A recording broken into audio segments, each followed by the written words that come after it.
தோட்டக்காரர் ஒருவர் புதிய தோட்டத்தை உருவாக்கினார். அதில் விதவிதமான பூச்செடிகள், குறுமரங்கள், குரோட்டன்ஸ் போன்றவை ஒவ்வொன்றாக நட்டு சிரத்தையோடு பராமரித்து வந்தார்.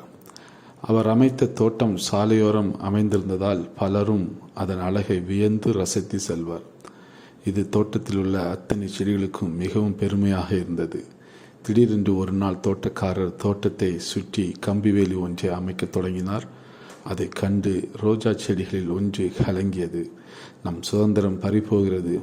நம்மை சுற்றி வேலி அமைக்க அடிமைப்படுத்தி தோட்டக்காரர் நம்மை அவமானப்படுத்துகிறார். வேலிகளுக்குள் அடிமையாய் வாழ்வதை விட மடிந்து போகலாம் என்று புலம்பியது. ஒரு மூத்த செம்பருத்தி, அப்படி அல்ல, சாலையில் செல்பவர்கள் மற்றும் விலங்குகள் நம்மை எப்பொழுது வேண்டுமானாலும் துன்புறுத்தலாம், நமக்கு தீங்கு செய்யலாம்.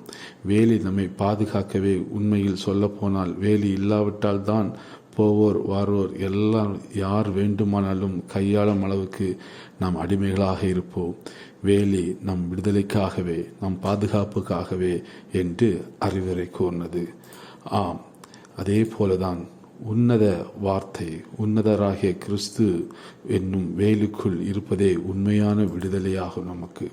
வேதத்திலே 2 கொரிந்தியர் 2:14 சொல்கிறது, கிறிஸ்துவுக்குள் எங்களை வெற்றி சிறக்க பண்ணி எல்லா இடங்களையும் எங்களை கொண்டு அவர் அறிகிற அறிவின் வாசனையை வெளிப்படுத்துகிற தேவனுக்கு ஸ்தோத்திரம்.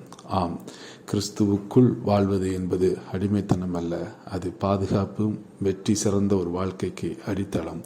கிறிஸ்துவுக்குள் நாம் எப்பொழுதும் வெற்றி சிறப்போம். கர்த்தர் தாமே இந்த வார்த்தைகளை ஆசீர்வதிப்பாராக. ஆமென்.